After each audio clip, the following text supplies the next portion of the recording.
I've been getting a lot of questions about the fact that I produce my own songs at the moment.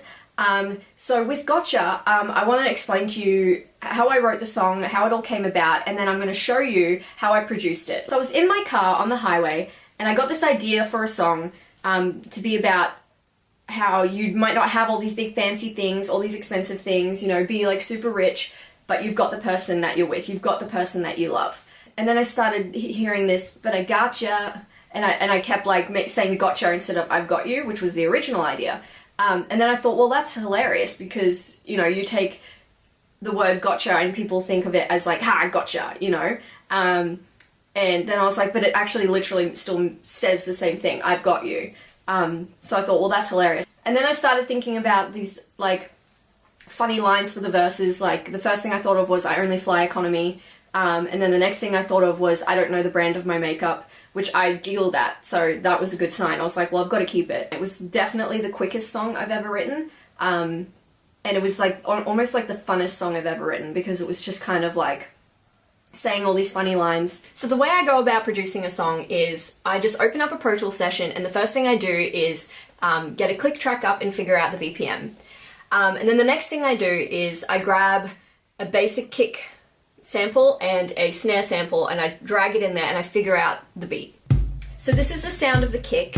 All 9 of them are layered up there.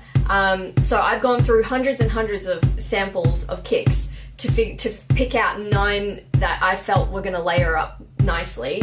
And then once they're in there, I just solo them and I just play with the levels until it sounds really fat or really exactly how I imagined it to be. So this is the sound of the snare, and the clap as well. I didn't want a really massive snare in this song. I kind of wanted it to all be about the bass and the kick, and just kind of have a snare just complementing the beat, not being this heavy, smacky thing going on. There's also a bit of a shaker. One of the snares sounds a lot like a shaker, which I thought sounded kind of cool. So the next thing that I wanted to do was to put down the bass line, and I wanted to be able to replicate the rhythm of that bass that I heard from the second I wrote the song. So there's 3 main plugins that I use for synths and basses and everything, and that's Absynth, Omnisphere, and Massive. So they kind of just sound... and then I also have a bit of a drony high synth going underneath just to kind of...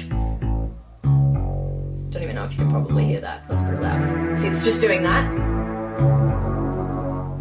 But you just leave that quite low and it just kind of fills the spectrum a little bit more.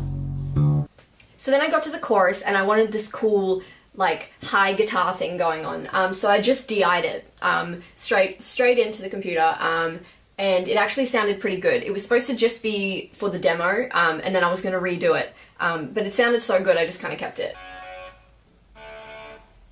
So it sounds quite like high pitch when it's by itself, but when it's in the song, it fits in really nicely.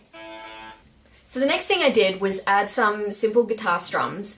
So throughout the intro and the verse and the pre-chorus, they're just doing 1 down strum on the first chord. But then in the chorus, it picks up and does a down strum on all 4 chords.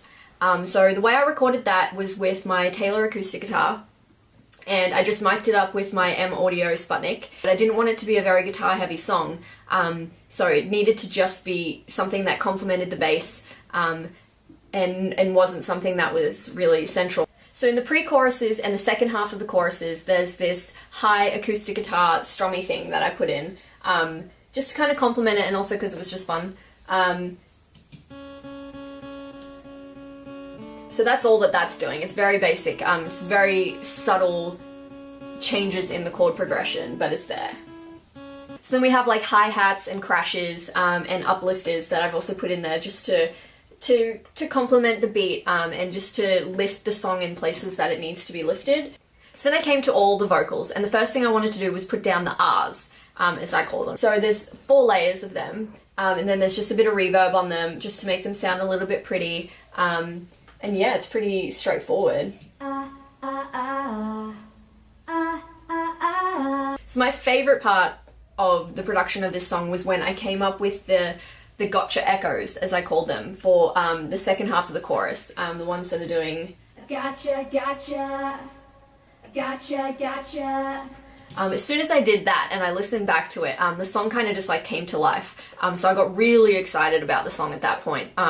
It just kind of finished it off because without it, the chorus kind of seemed a bit empty, and it just needed to be lifted in that second half. And then I'd heard that melody in my head and I was like, yes. So I jumped in the vocal booth and I did that straight away, and it just finished it off. And then there are 35 to 40 vocal tracks doing all sorts of weird things to make it sound really fat and really in your face. I'm not the star of a movie. The main part of the song is the lyrics and the funniness of them. So that needed to be the main focus. So that is why I laid up so many of them. That's pretty much how Gotcha happened, and how it came to be the way that you hear it now. And I hope that you're loving it. Comment and let me know if you are, and we'll chat later. Bye!